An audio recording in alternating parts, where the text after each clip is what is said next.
So now that we've installed a couple of different plugins, what I want to do now is I want to go ahead and take care of the security on this particular. You can see this particular plugin. It has different settings that I can use. I can deactivate it, but when I click on settings, you'll see the first thing that it's going to ask, it's going to say, it's going to want to back everything up. Okay. You can also donate to support this plugin if you'd like to. You can see over here on the right that there's support forums out there.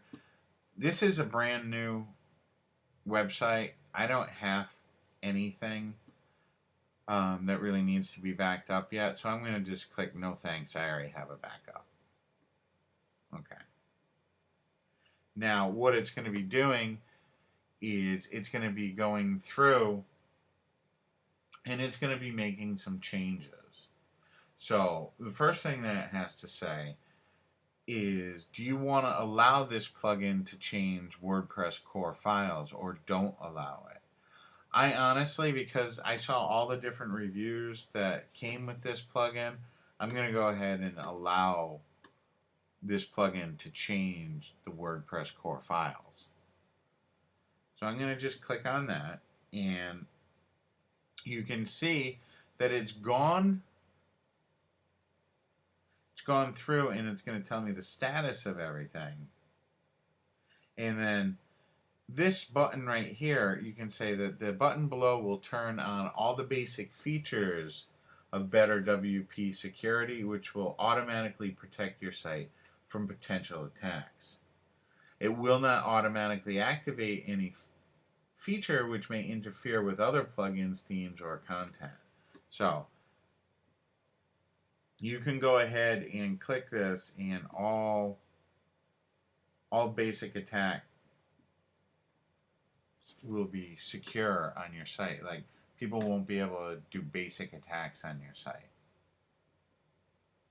You can also go ahead and, if you don't want it, like I'm going to secure. Congratulations, your site is secure from basic attacks. Please review the status items below and turn on as many remaining items as you safely can. You will get a full description for each option in this plugin, can be found in the corresponding option page for that item. Okay.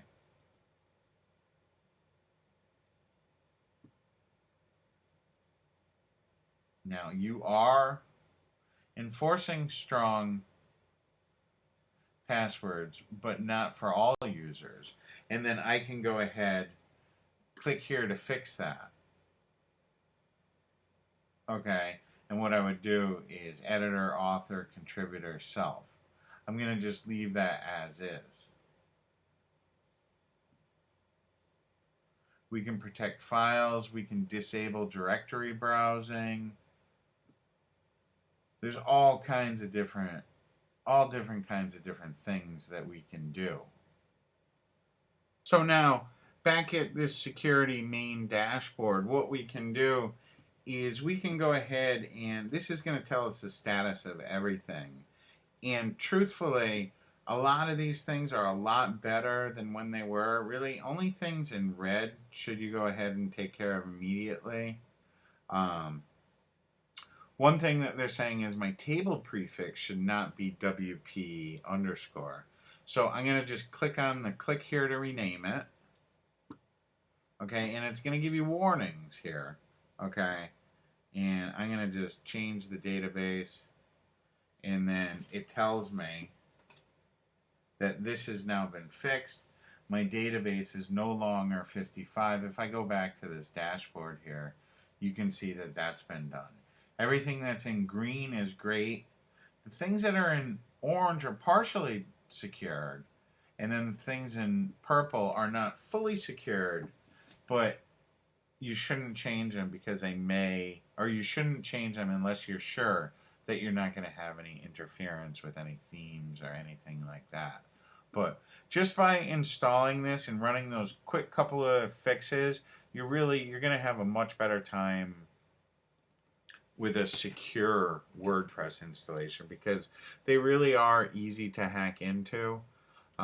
So in the next video, or that'll do it for this video. In the next video, I'm going to show you how that you can strengthen your password and make sure that you're using good, strong passwords. All right, I'll see you in the next video.